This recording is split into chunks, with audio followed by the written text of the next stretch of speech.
الحمد لله نحمده ونستعينه ونستغفره ونؤمن به ونتوكل عليه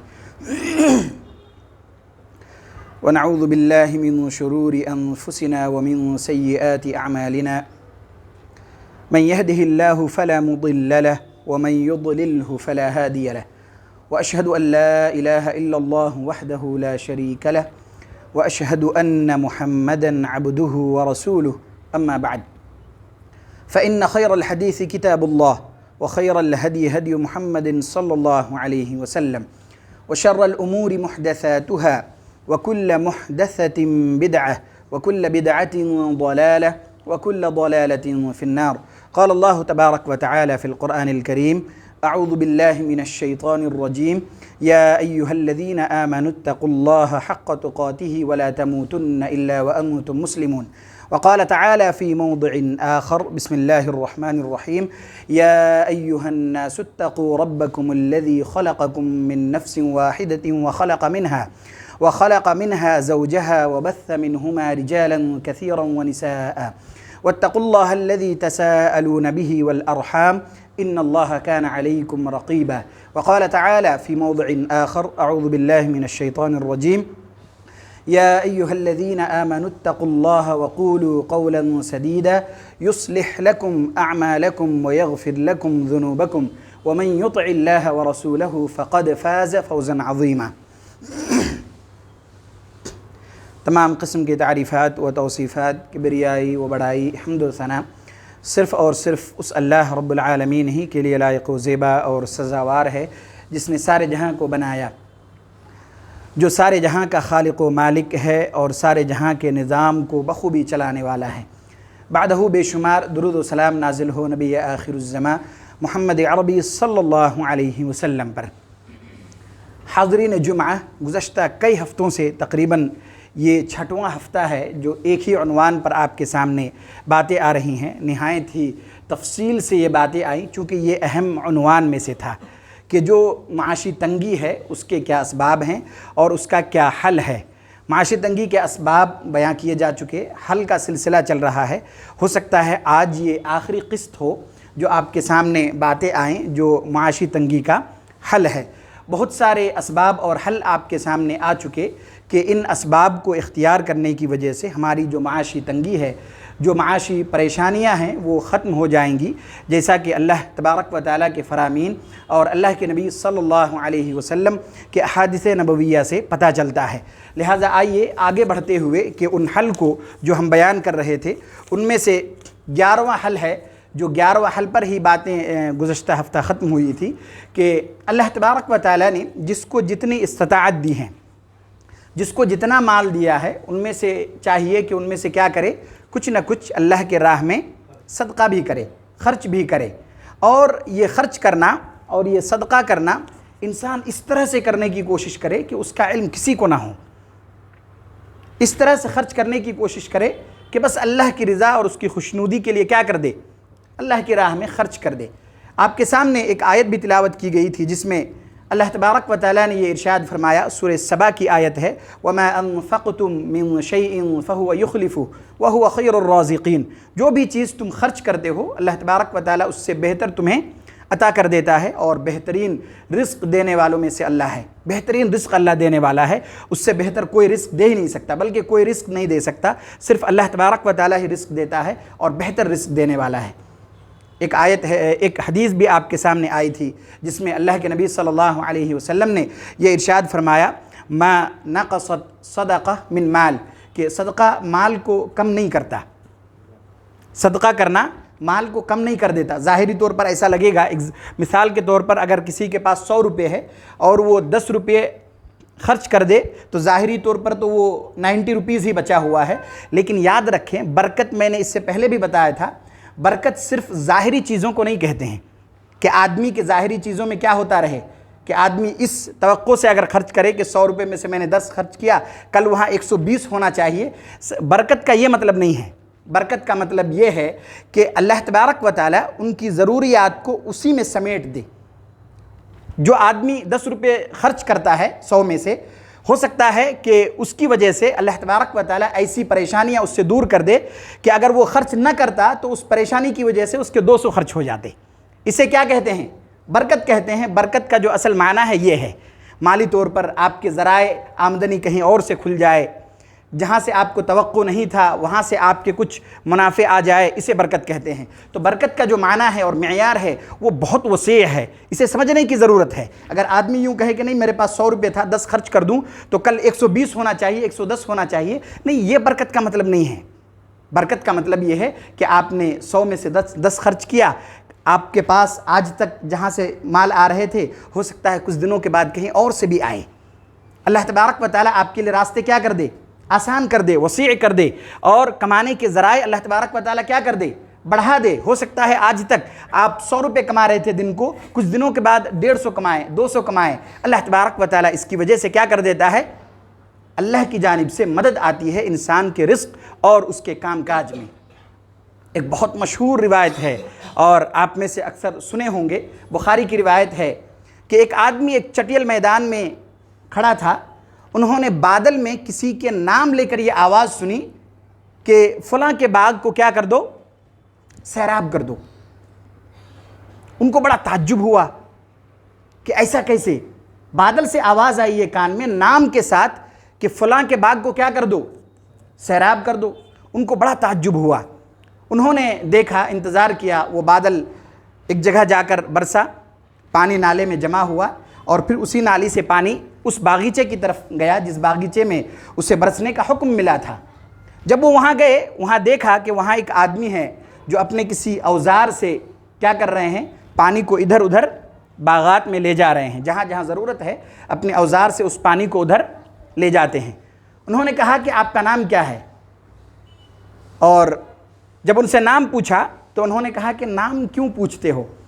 تو انہوں نے بتایا کہ جب تم نے نام پوچھا تو انہوں نے فلاں نام بتایا۔ وہ کہتے ہیں کہ یہ وہی نام ہے جو میں نے کہاں سنا تھا؟ بادل میں سنا تھا، جس کا نام لے کر یہ کہا گیا تھا کہ فلاں کے باغ میں کیا کر دو؟ بارش ہو جاؤ، سیراب کر دو، اس تک پانی پہنچا دو۔ ان سے رہا نہیں گیا، انہوں نے یہ پوچھا کہ آپ بتاؤ کہ آپ کرتے کیا ہو کہ اتنی بڑی فضیلت کی بات آپ کے ساتھ ہوئی اور آپ کے باغ میں باضابطہ یہ پانی پہنچایا گیا اللہ کی جانب سے، آپ کرتے کیا ہو؟ اس روایت سے ہمیں بہت بہترین سبق ملتے ہیں۔ انہوں نے کہا جب آپ نے پوچھا تو بتا دیتا ہوں کہ میں کرتا کیا ہوں۔ اس کھیت میں یا اس باغ میں جو بھی میرے منافع ہوتے ہیں، جو بھی چیزیں میں ہر موسم میں نکالتا ہوں، ان میں سے 1/3 تو میں اپنے اہل و عیال پر خرچ کرتا ہوں، یعنی اپنے گھر والوں پر خرچ کرتا ہوں۔ 1/3 کو میں اللہ کے راہ میں کیا کر دیتا ہوں؟ صدقہ کر دیتا ہوں، اور 1/3 جو ہے وہ دوبارہ اسی میں ڈالنا رہتا ہے، کیونکہ اس میں اور بھی اخراجات ہیں، دانے ڈالنے ہیں، مزدور کی ضرورت پڑتی ہوگی، کچھ اور سامان کی ضرورت پڑتا ہوگا، اس لیے 1/3 کو میں رکھ دیتا ہوں تاکہ دوبارہ اس میں کیا کر سکے؟ اسی زمین میں اس کو ہم ڈال سکیں۔ اہل علم نے کہا ہے کہ اس روایت سے جو پتہ چلتا ہے، یقیناً اس میں جو تہائی والا حصہ ہے یہ لازمی نہیں ہے، وہ ان کا ایک عمل تھا، انہوں نے ایسا کیا۔ اہل علم نے کہا کہ آدمی جتنا کمائے اس میں سے جتنا ہو سکے اگر کچھ اللہ کی راہ میں کیا کر دے؟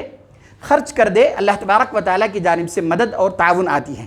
بخاری کی روایت ہے، حضرت ابو ہریرہ رضی اللہ تعالی عنہ سے روایت ہے کہ بینما رجل بفلات من الارض، ایک آدمی ایک بنجر زمین پر کھڑے تھے، فسمع صوتا فی سحابۃ، تو انہوں نے بادل میں ایک آواز سنی، اسق حدیقۃ فلان، کہ فلاں کے باغ کو کیا کر دو؟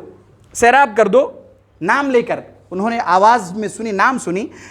فتنحى ذلك السحاب، تو وہ جو بادل تھا ایک جگہ جا کر رکا، فافرغ ماءه في حرة فاذا شرجة من تلك الشراج قد استوعبت ذلك الماء كله، تو ایک جگہ جا کر وہ پانی برسا اور ایک نالے میں جمع ہوا اور اس نالی کے تھرو ہی کہاں پہنچا؟ باغ تک وہ پانی پہنچ گیا۔ فتتبع الماء، تو اس آدمی نے اس پانی کا پیچھا کیا کہ یہ پانی کہاں تک جاتا ہے دیکھیں، تو انہوں نے اس پانی کا کیا کیا؟ پیچھا کیا تاکہ وہ دیکھ سکے کہ کہاں تک یہ پانی جاتا ہے۔ فَإِذَا رَجُلٌ قَائِمٌ فِي حَدِيقَتِهِ يَحُولُ الْمَاءَ بِمِسْحَاتِهِ، تو جب وہ پیچھا انہوں نے کیا، جب گئے وہ تو دیکھا ایک باغ میں ایک آدمی اپنے اوزار بِمِسْحَاتِهِ، اپنے اوزار سے پانی کو ادھر ادھر کر رہے ہیں جہاں جہاں ان کو ضرورت ہے۔ آپ ایک طرح سے پھاوڑا کہہ سکتے ہیں کہ اس سے زمین کاٹ کے پانی کو جدھر لے جانا چاہیں وہ لے جانے کا کام کر رہے تھے۔ انہوں نے وہ دیکھا، اس کے بعد انہوں نے کہا فقال له، اس شخص نے اس کام کرنے والے سے جو باغ میں کام کر رہے تھے ان سے کہا یا عبداللہ مسمک، کہ اللہ کے بندے آپ کا نام کیا ہے؟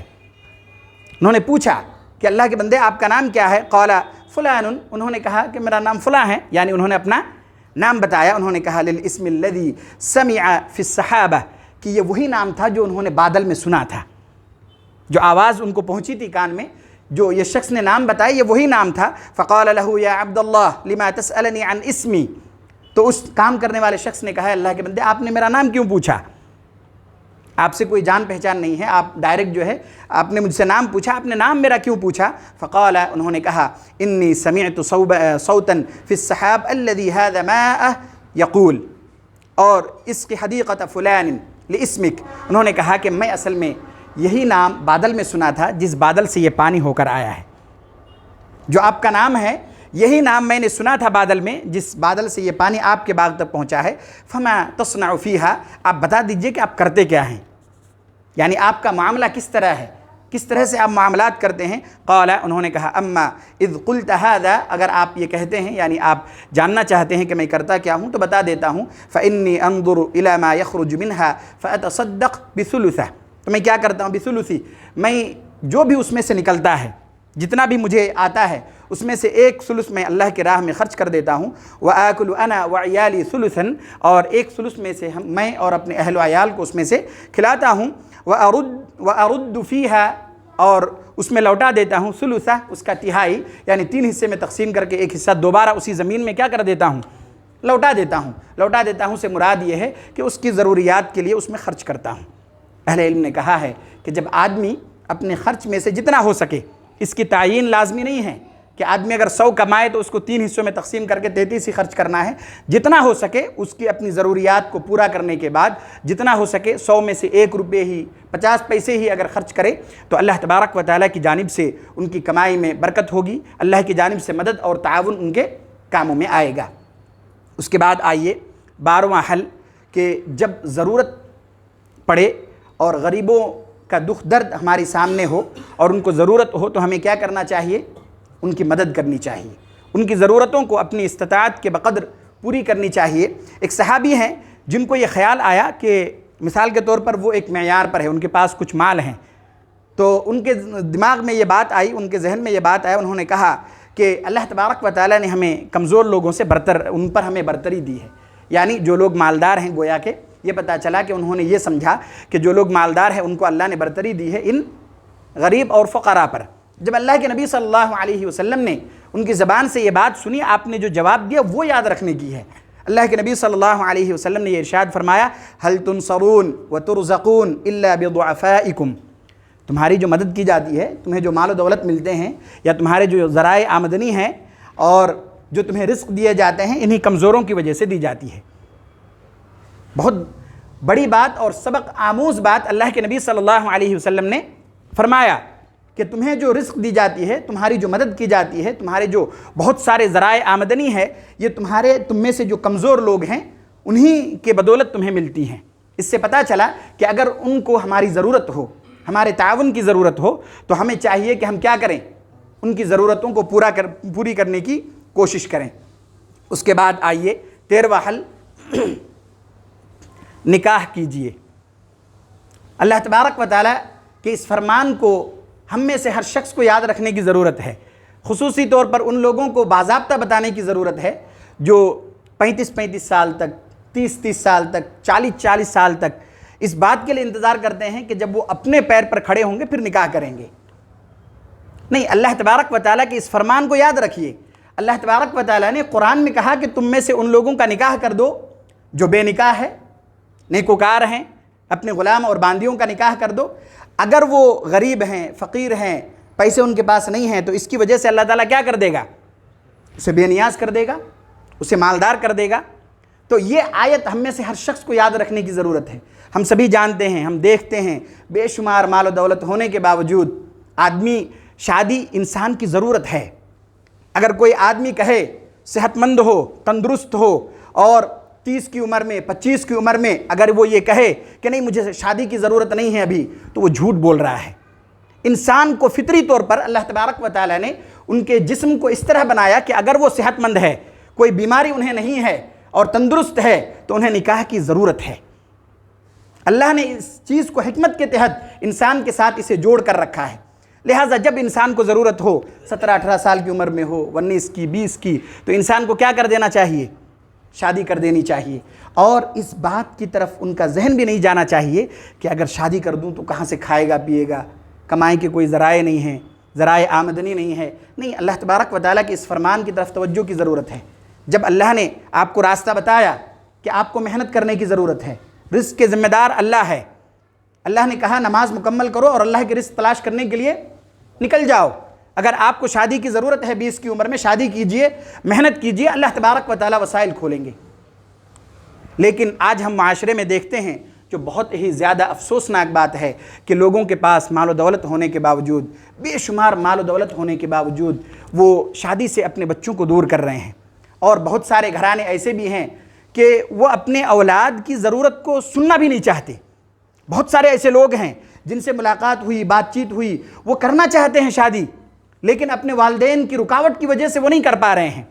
نہیں، والدین کو یہ بات سمجھنے کی ضرورت ہے، مال و دولت سے بھی زیادہ، کھانے پینے سے بھی زیادہ اگر آپ ان کی حفاظت چاہتے ہیں، گناہوں سے انہیں محفوظ رکھنا چاہتے ہیں، تو آپ ان کی شادی کرائیے۔ جب اولاد اپنی زبان سے کہہ دے کہ انہیں شادی کی ضرورت ہے تو آپ ان کی یہ شرافت سمجھیے، اولاد کی یہ شرافت سمجھیے کہ انہوں نے اپنی زبان سے اپنے والدین سے یہ کہہ دیا کہ مجھے شادی کی کیا ہے؟ ضرورت ہے۔ ایسا بھی ممکن تھا کہ وہ اس چیز کو چھپا کر اپنی ضرورتوں کو نعوذ باللہ کہیں اور جا کر پوری کرتا، لیکن اگر اولاد اپنی زبان سے اپنے والدین کے سامنے یہ کہے کہ مجھے شادی کی ضرورت ہے لہٰذا میری شادی کرا دیجئے، تو یہ ان کی شرافت کی بات ہے کہ آج کے اس برائی کے دور میں بچہ سامنے سے خود اپنے والدین سے اس بات کو رکھتا ہے کہ مجھے اب شادی کی ضرورت ہے، کرا دیجئے۔ والدین کو 2 بار بھی سوچنے کی ضرورت نہیں ہے، ضرورت اس بات کی ہے کہ اچھا کوئی رشتہ دیکھ کر ان کی کیا کر دے؟ نکاح کر دے۔ رزق کا، مال و دولت کا، اس کے فکر کرنے کی آپ کو ضرورت نہیں ہے۔ ہمیں اور آپ کو جو کرنے کی ضرورت ہے وہ ہے محنت، مشقت، ذرائع اور اسباب اختیار کرنے کی۔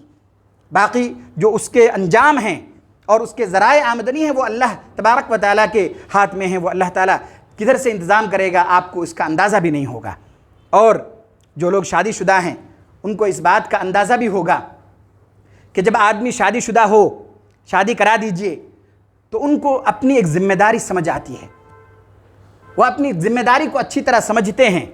بہت سارے ایسے بچے ہیں جن میں بگاڑ تھا اور راتوں کو ادھر ادھر پھرا کرتا تھا، شادی کے بعد وہ سارے بگاڑ ختم ہو جاتے ہیں، وہ اپنی ذمہ داری کا انہیں احساس ہوتا ہے۔ اللہ تبارک و تعالیٰ نے اسی چیز کی طرف رہنمائی کی کہ اگر تم میں سے کوئی بغیر نکاح کے ہو تو ان کا نکاح کر دو، مال کے بارے میں فکر کرنے کی ضرورت نہیں ہے۔ وَأَنكِحُوا الْأَيَامَ مِنكُمْ وَالصَّالِحِينَ مِنْ عِبَادِكُمْ وَإِمَائِكُمْ إِنْ يَكُونُوا فُقَرَاءَ يُغْنِهِمُ اللَّهُ مِنْ فَضْلِهِ وَاللَّهُ وَاسِعٌ عَلِيمٌ۔ اگر تم میں سے کوئی غیر نکاح ہے، نکاح نہیں ہوا ہے، تو کیا کرو؟ آپس میں ان کا نکاح کر دو۔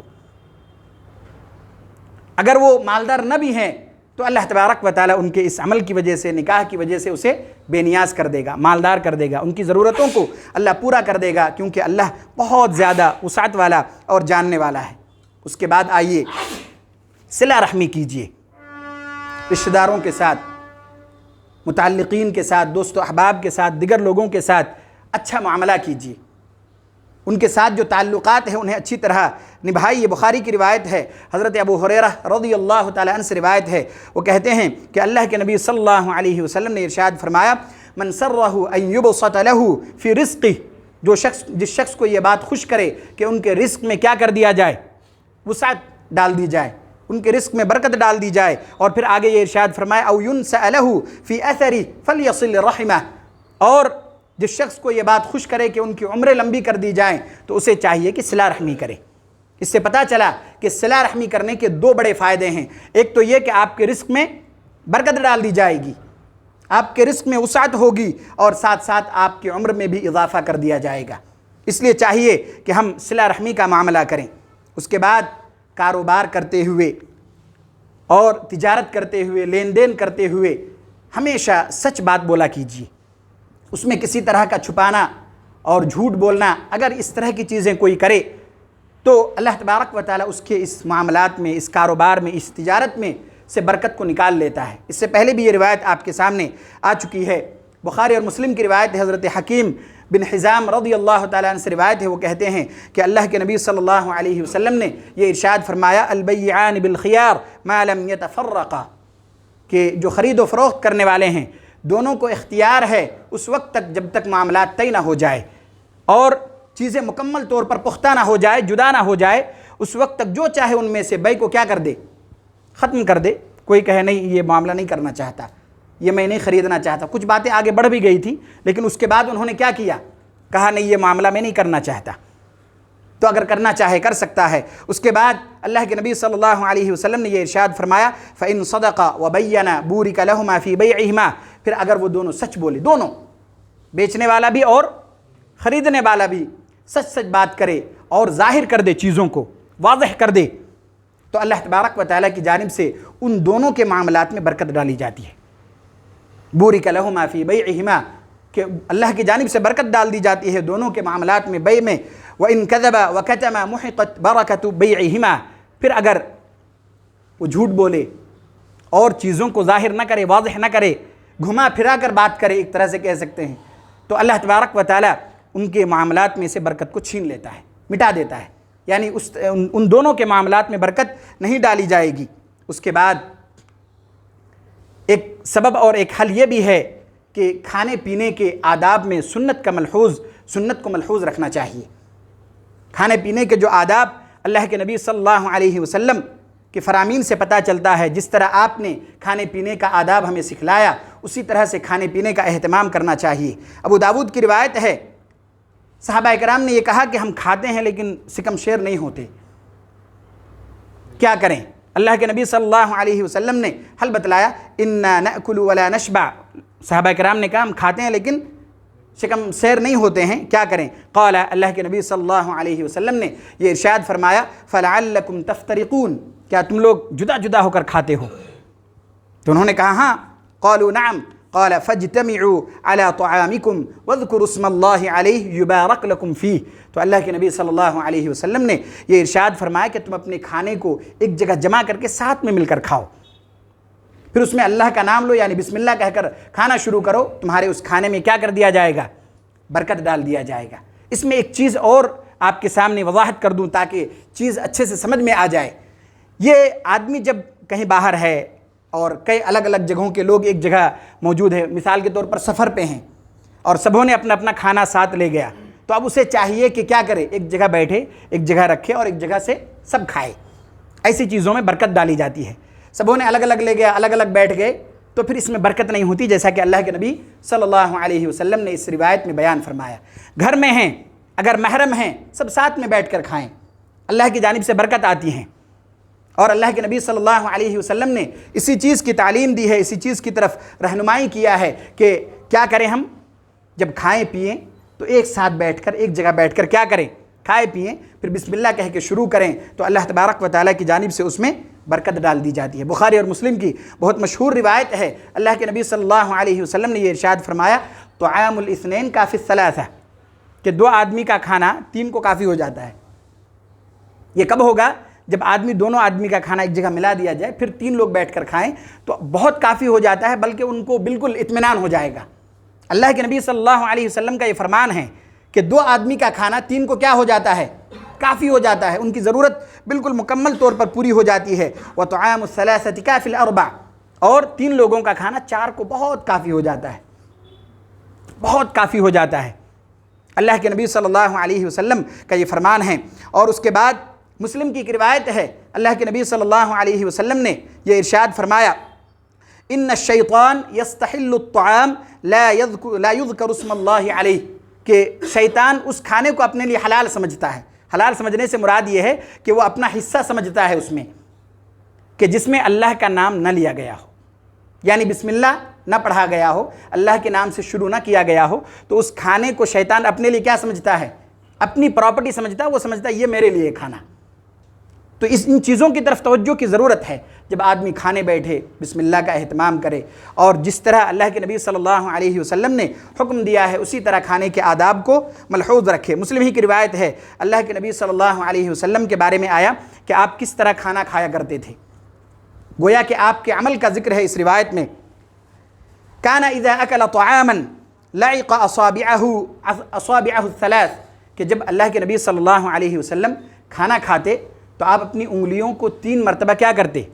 چاٹا کرتے تھے، یعنی صاف کیا کرتے تھے۔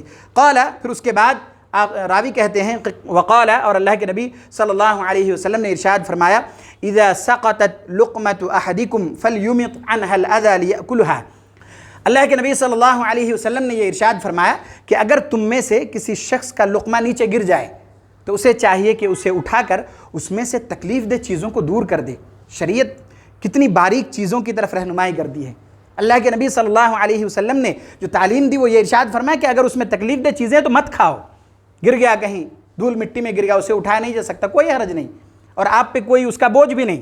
لیکن اگر ایسی جگہ گری ہے کہ جسے اٹھا کر صاف کر کے استعمال کیا جا سکتا ہے تو اب اسے چھوڑ کر یہ نہ کہے کہ ہم اٹھا کر کھانا نہیں کھاتے۔ نہیں، اللہ کے نبی صلی اللہ علیہ وسلم کا یہ فرمان ہے کہ جب تم میں سے کسی شخص کا لقمہ ہاتھ سے گر جائے تو ان میں سے تکلیف دہ چیزوں کو ہٹا کر اسے کیا کرنا چاہیے؟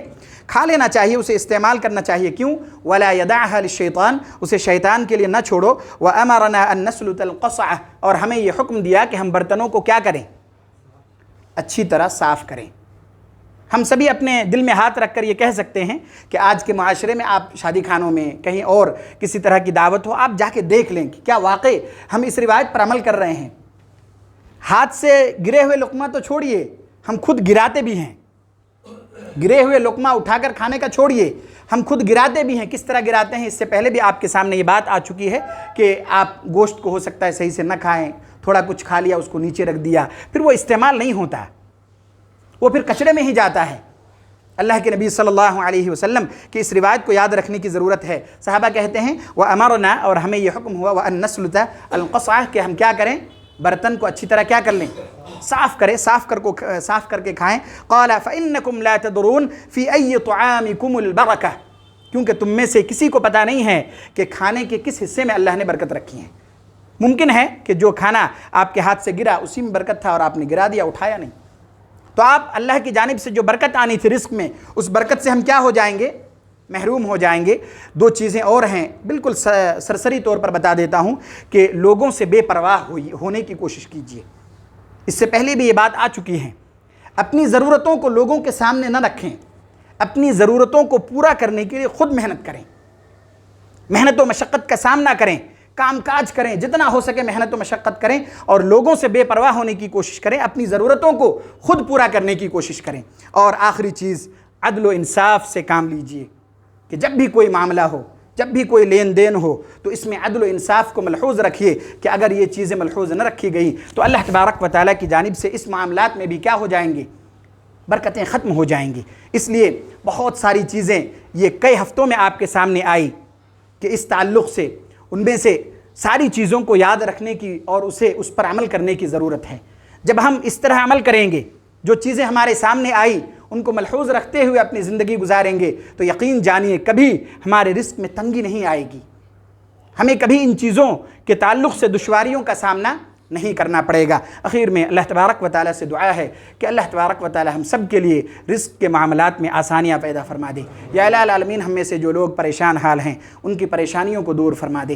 یا الہ العالمین ہم میں سے جو لوگ بیمار ہیں انہیں شفائے عاجلہ کاملہ دائمہ مستمرہ نصیب فرما دے۔ یا الہ العالمین ہم میں سے جو لوگ اس دنیا سے گزر چکے ہیں ان کے سیئات کو درگزر فرما دے، ان کے حسنات کو قبول فرما لے، ان کو جنت میں اعلیٰ سے اعلیٰ مقام نصیب فرما دے۔ یا الہ العالمین ہم میں سے جو لوگ معاشی، تجارتی اور کاروباری سلسلے میں پریشان حال ہیں ان کی پریشانیوں کو بھی دور فرما دے۔ یا الہ العالمین ہم میں سے جو لوگ قرض میں ڈوبے ہوئے ہیں ان کے قرض کی ادائیگی کا سامان مہیا فرما دے۔ آمین۔ وآخر دعوانا ان الحمد للہ رب العالمین۔